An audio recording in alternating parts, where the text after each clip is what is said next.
coding dan kecerdasan artifisial. Pernah kalian dengar sebelumnya? Pernah.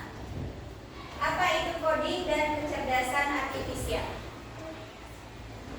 Ada yang tahu? Tidak ada yang tahu? Baik. Tidak ada yang tahu. Kalau misalnya ibu sebutkan, kalian pernah dengar AI? Pernah. Kalau ditanya tentang AI, semua pernah, ya kan? Semua pernah. Terus kenapa masih asing dengan ini? Padahal setiap hari kita selalu menggunakan AI berselancar. AI, bahkan kita hampir setiap hari dimanjakan sama AI, ya. Jadi ini pembelajaran coding dan kecerdasan artifisial itulah yang akan menjadi pelajaran tambahan kita di kurikulum dengan pendekatan baru, yaitu deep learning. Siapa penggagasnya? Nggak tahu? Iya, benar sekali. Siapa wakil presiden kita? Pak Gibran, ya. Idola kalian bukan? Bukan. Kenapa? Kalah ganteng, ya? Baik, nah ya. Jadi sekarang akan kita lihat. Jadi ya, inilah dia coding dan kecerdasan artifisial, atau yang sering kita dengar AI. Kalian tahu nggak kepanjangan dari AI itu? Ada yang tahu? Ada yang tahu? Baik, silakan. Apa itu kepanjangan dari AI? Asisten internasional. Baik, bagus sekali, ya. Ada yang menjawab bahwa AI itu adalah asisten internasional. Kenapa? Karena dipakai oleh seluruh dunia, ya. Baik, biar tidak kita salah melangkah, ya kan? Artificial intelligence, ya nak, ya. Kepanjangan dari AI. Kemudian diserap dalam bahasa Indonesia jadinya kecerdasan artifisial. Kecerdasan artifisial itu kecerdasan yang bagaimana? Benar sekali. Kecerdasan artifisial itu adalah kecerdasan buatan. Dan kalau sekarang berarti kita istilahnya bukan lagi AI, ya. Kita pakai istilah bahasa Indonesia menjadi KA, ya. Jadi AI diganti dengan KA. Apa itu KA? Kecerdasan artifisial. Jadi hari ini kita akan pelajari mengenai coding dan kecerdasan artifisial. Coding ini adalah kode-kode yang ada yang digunakan oleh AI ataupun KA ataupun instruksi-instruksi. Nah, itulah yang akan kita pelajari pada mata pelajaran ini, ya. Baik.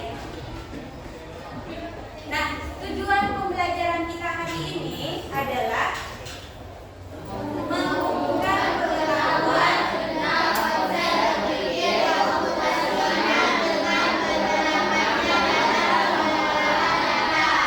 Nah, ini dia tujuan pembelajaran kita hari ini, yaitu berpikir komputasional dengan penerapannya dalam pengelolaan data. Dalam kehidupan sehari-hari, kita sering menemukan data. Benar anak-anak sekalian? Benar. Contohnya, baru saja kita melakukan pemilihan. Baru saja kita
data yang seperti ini? Sering. Di mana?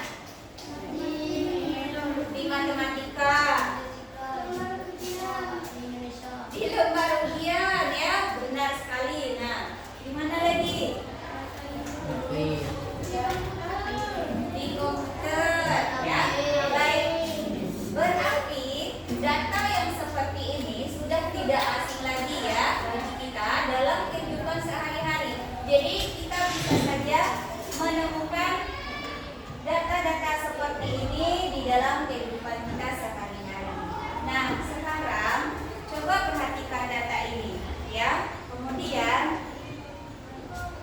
kira-kira informasi apa yang kita dapatkan berdasarkan grafik ini?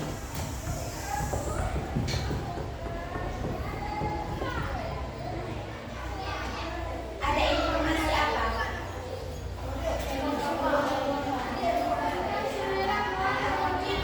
Coba tunjuk tangan dulu, angkat tangannya yang mau menjawab. Siapa? Siapa yang barusan? Siapa namanya, Nak? Zahara Rahmatila. Baik, barusan Zahara Rahmatila menjawab. Informasi apa, Nak, yang ada di dalam diagram ini? Selera buah favorit. Benar sekali. Nah, itu adalah salah satu informasi yang kita dapatkan dalam grafik ini ya. Ini adalah grafik selera buah favorit dari 30 siswa. Nah, Zahara Rahmatila sudah menemukan satu informasi. Masih adakah informasi lain di dalam diagram belakang ini? Ayo. Jawab saja. Yang kalian jawab itu pasti benar. Pasti benar, ya. Coba perhatikan. Apa, Nak? Pintar sekali, ya. Pintar sekali jawabannya. Jawabannya adalah jenis-jenis buah. Ada buah apa saja?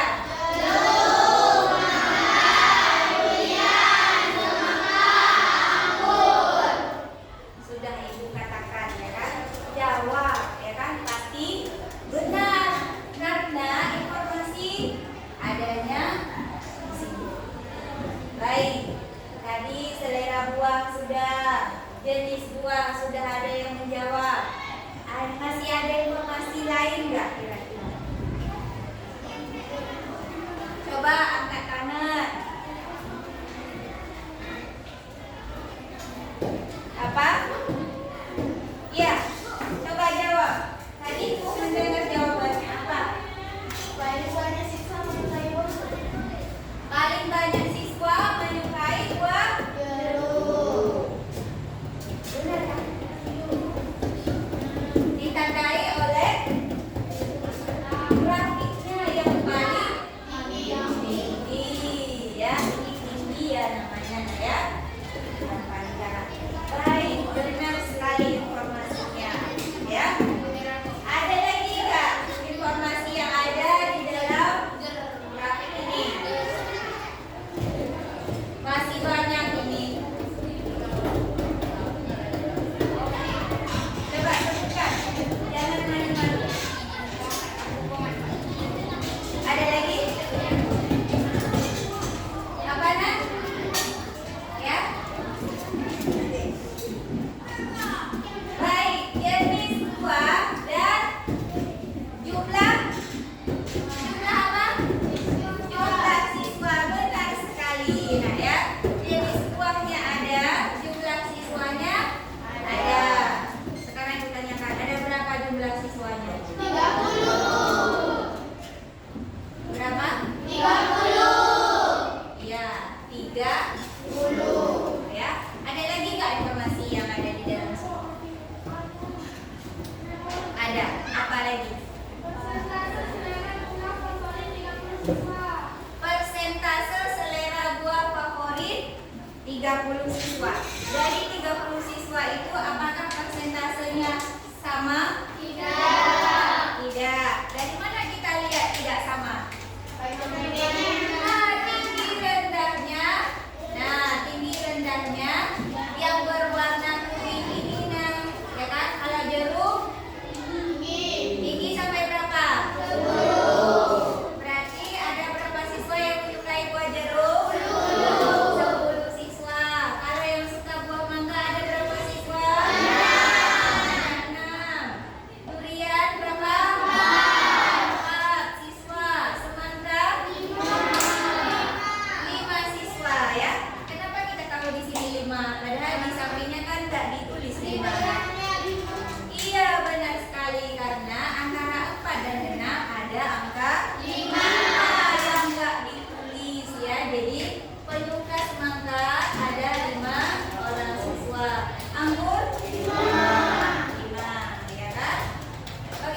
Misalnya mangga, ya. Mangga ada berapa orang yang suka mangga? Nah, kalian belajar itu enggak persen-persen cara mencari persen? Tidak. Tidak. 6. Jumlah yang suka mangga ada 6 orang. Dibagi dengan jumlah keseluruhan siswa ada berapa? 30. 30. Kemudian dikali 100. Kan persen itu 100 ya. Totalnya berapa? 6 bagi 30. Nggak bisa ya? Nggak bisa. Kita tambahkan 0 untuk sinam ya. Tambahkan 0 untuk sinam. Kita tambahkan koma. Kalau 60 bagi 30 berapa? 2 ya. Jadi di sini jumlah persentasenya adalah berapa? 0,2 kali 100 berapa? Berapa? Ada 20% ya. Nah, itu cara kita menghitung jumlah persentasenya. Itu sebagai contoh ya. Jadi, setiap jawaban yang sudah kita jawab tadi itu adalah salah satu cara ya berpikir komputasional. Cara AI bekerja ya. Cara kecerdasan buatan itu diciptakan ya. Ketika ada data kita bisa menganalisis ya kan dari masalah yang besar. Ini kita anggap ya kan data mungkin nggak semua orang bisa mencerna ya kan. Tapi dengan cara berpikir yang komputasional ya kan kita bisa menganalisis. Jadi memperkecil masalah yang ada. Jadi masalah yang kita lihat sebelumnya ini besar, kita mulai memperkecilnya dengan cara membaca. Ternyata walaupun informasinya hanya sebuah grafik seperti ini, tetapi banyak sekali informasi yang tersajikan di dalamnya ya. Baik, dari yang sudah kita sebutkan barusan, ada yang ingin ditanyakan? Tidak ada. Baik. Setelah kita ya berdiskusi ya tadi ada yang bertanya, ada yang menjawab pertanyaan-pertanyaan mengenai pengelolaan data ini. Mudah nggak kita pahami grafik ini? Mudah ya, asalkan datanya ini ada ya kan? Jelas sekali. Baik, tidak ada pertanyaan? Ada? Tidak ada pertanyaan. Baik, sudah paham mengenai data yang Ibu sajikan ini? Sudah paham ya. Nah, sekarang Ibu akan melihat sejauh mana kalian paham ya dengan cara mengisi LKPD yang sudah Ibu sediakan ya. Ini juga ada diagram batang ya. Di dalam LKPD ini juga ada diagram batang, tetapi datanya ini berbeda ya. Tidak lagi sama dengan diagram batang yang Ibu sajikan di depan ya. Sekarang kita akan mencoba melihat LKPD-nya. Silakan, ini Ibu bagikan satu kelompok satu.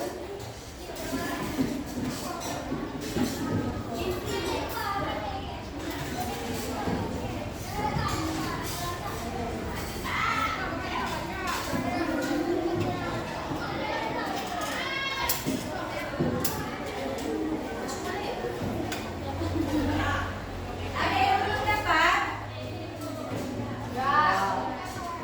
Tidak ada? Sudah dapat semua? Baik. Coba Ibu mau dengar. Kalau sudah dapat semua, apa instruksi awalnya? Silakan dibacakan. Data minat.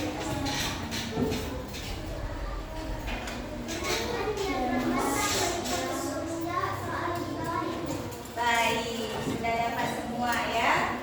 Baik, silakan diperhatikan terlebih dahulu LKPD-nya.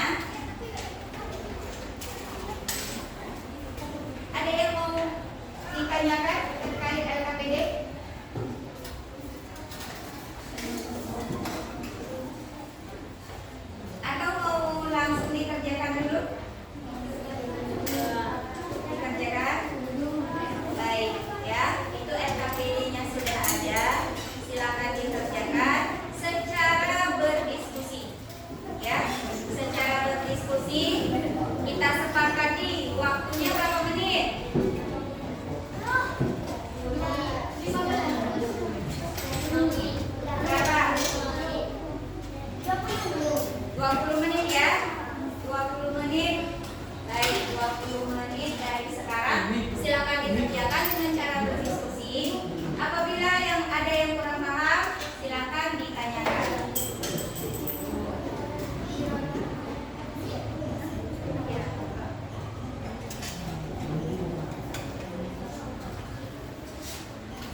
Baik, sebelumnya di atas kan ada instruksi dulu, nama kelompok.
Cara kita melihat, cara kita menemukan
kalian tawarkan?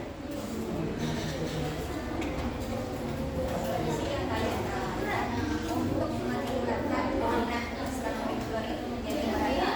Jangan ada ini tapi banyak yang berbeda. Bagaimana solusi yang kalian tawarkan bisa meningkatkan koordinasi selama mingguan menjadi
Solusi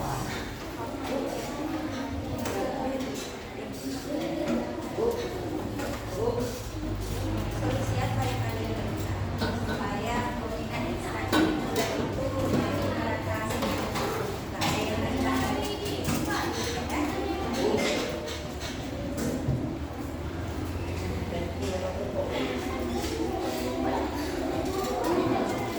Banyak di sini.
silakan. 2 futsal jumlah siswa 29. 3 pramuka jumlah siswa 20. 4 seni tari jumlah siswa 15. 5 pencaksilat jumlah siswa 11. 6 wali jumlah siswa 10. 7 paduan suara jumlah siswa 2. Berdasarkan piagam batas di atas, ekstrakurikuler apakah yang paling diminati siswa? Jawaban basket. 3. Jika sekolah hanya bisa membuka 3 ekstrakurikuler dengan peminat terbanyak, ekstrakurikuler apa saja yang dipilih? Jawaban basket, futsal, pramuka.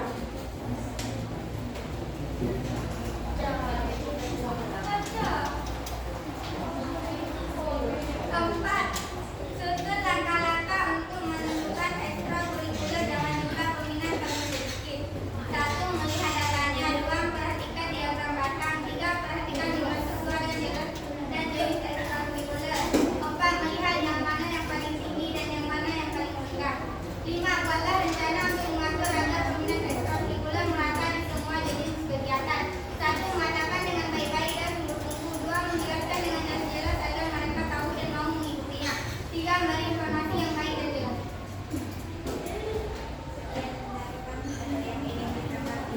Sekian dari kami. Ada yang ingin ditanggapi? Ada?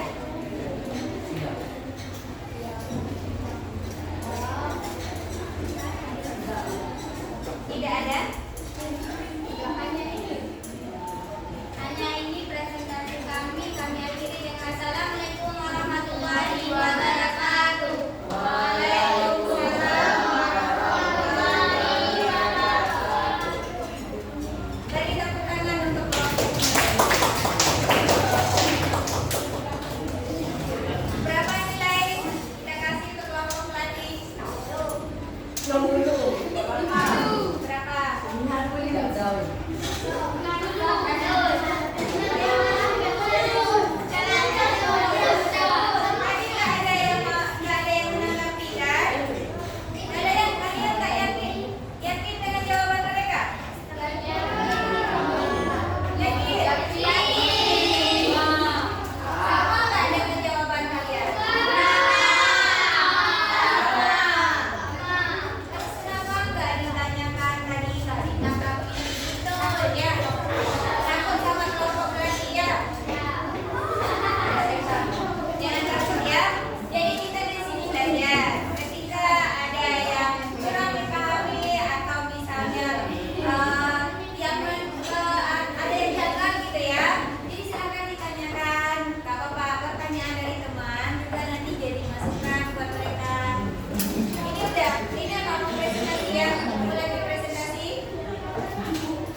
juga mengingat serta kurikulumnya. Buatlah cara untuk mengatur agar peminat itu yang mudah belajar dengan kegiatan. Satu, membuat kegiatannya lebih menarik. Dua, membuat tempat yang jelas. Tiga, jadi kita semua mendapatkan hadiah.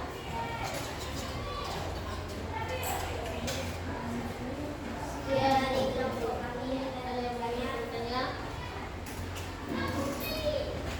Ada yang ingin menanggapi? Tidak ada. Oh ya, Jihan. Ada satu orang. Silakan Jihan. Rencana apa yang akan dibuat agar ekstrakurikuler Rencana apa yang akan dibuat supaya minat ekstrakurikuler ini jadi merata? membuat kegiatannya lebih menarik?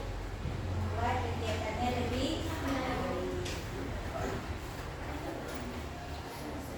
Sekian dari presentasi kami. Assalamualaikum warahmatullahi wabarakatuh.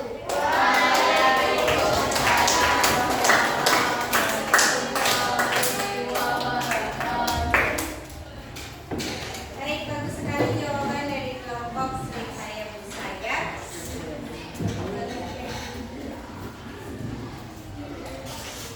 Berapa kita kasih nilai kelompok Sri Saya Busaya? Baik. Sekarang dilanjutkan oleh kelompok Teguk Belakang.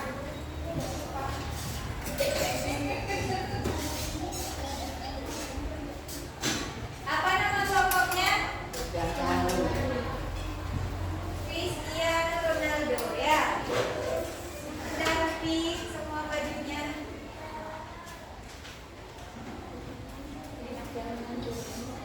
Assalamualaikum warahmatullahi wabarakatuh. Waalaikumsalam warahmatullahi wabarakatuh. Kami dari kelompok Cristiano Ronaldo ingin mempresentasikan hasil kerja kami. Satu, kerja kami dalam gerakan tersebut menjadi dasar bukan belas siswa dari yang banyak dalam presentasi. Satu, basket, 16 siswa 24. Dua, futsal, 16 siswa 24. Tiga, pramuka, 19 siswa 24. Ini dari 19 siswa 15.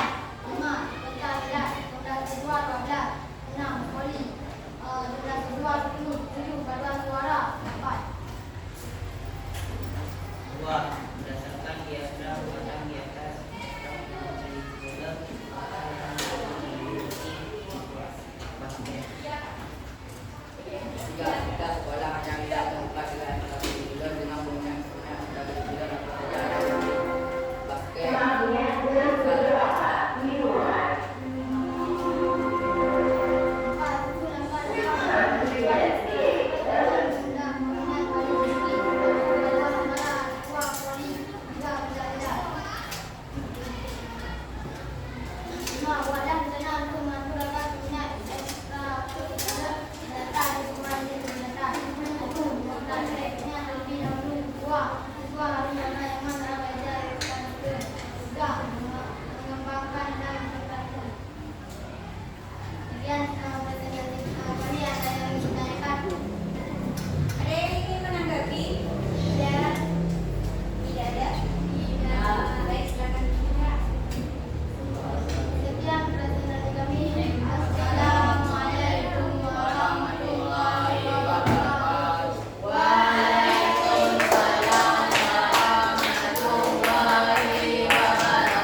Pecahkan informasi dalam diagram tersebut menjadi daftar urutan jumlah siswa dari yang terbanyak hingga yang paling sedikit. Ekstrakurikuler, basket, jumlah siswa 28, futsal, jumlah siswa 24, pramuka, jumlah siswa 20, seni tari, jumlah siswa 15, pencak silat, jumlah siswa 12, voli, jumlah siswa 10, paduan suara, jumlah siswa 8. Berdasarkan diagram batang di atas ekstrakurikuler, apa yang paling diminati siswa? Basket. Jika sekolah hanya bisa membuka 3 ekstrakurikuler dengan peminat terbanyak ekstrakurikuler, apa saja yang dipilih? Basket, futsal, dan pramuka. Susun dampak-dampak untuk menunjukkan ekstrakurikuler dengan jumlah peminat paling sedikit. 1. Paduan suara, 2. Voli, 3. Pencak silat.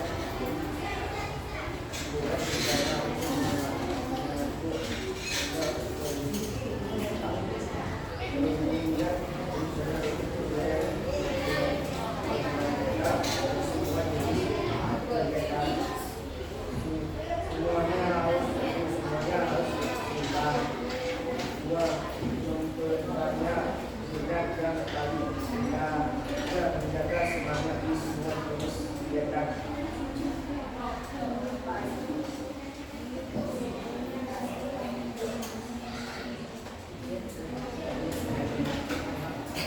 Kemudian dari presentasi kami ada yang mau bicara lagi? Ada pertanyaan? Ayo, yang mau ditanyakan, silakan. Tidak ada. Sekian dari kelompok kami. Assalamualaikum warahmatullahi wabarakatuh.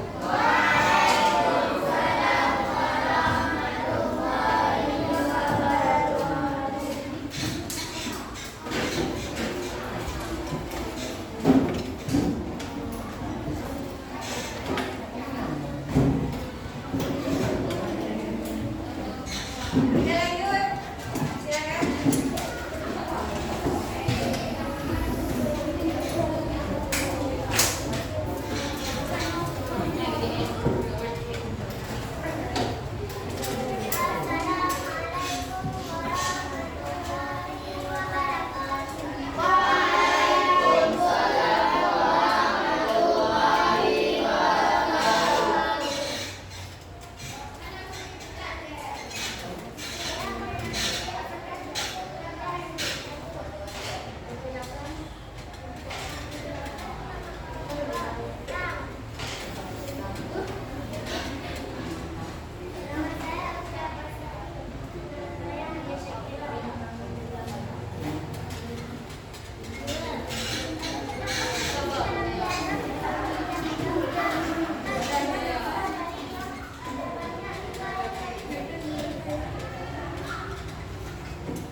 enggak, itu sudah kita lakukan. Itu adalah proses algoritma, ya. Jadi ibu tekankan sekali lagi bahwa berpikir komputasional dalam pengelolaan data inilah yang sudah kita lakukan hari ini, yaitu melalui berapa tahap tadi? 4. Yang pertama apa? Apa tadi? Yang pertama ada komposisi. Yang kedua pengenalan pola. Yang ketiga abstraksi. Yang keempat algoritma. Ya, jadi kesimpulannya adalah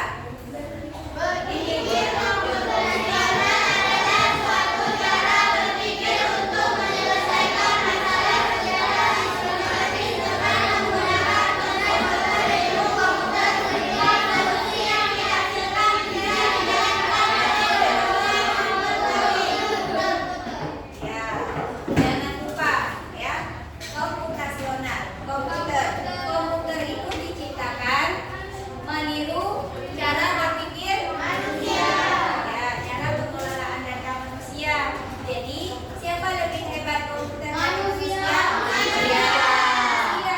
Bukan kita yang mencontoh komputer, tetapi komputerlah yang mencontoh manusia. Ya. Jadi, berpikir komputasional itu ini sebenarnya sudah ada di dalam pikiran pola pikir manusia. Tinggal hari ini kita mengenalnya saja, ya kan? Buktinya apa?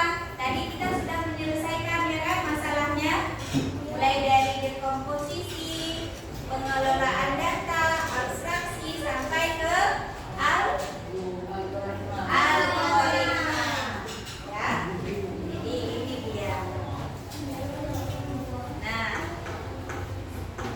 ya, mengerjakan masalah besar menjadi bagian kecil, menemukan kesamaan dan juga perbedaan, kemudian menyaring informasi yang penting, mengabaikan yang tidak relevan, kemudian menyusun langkah-langkah teratur dan logis untuk menyelesaikan.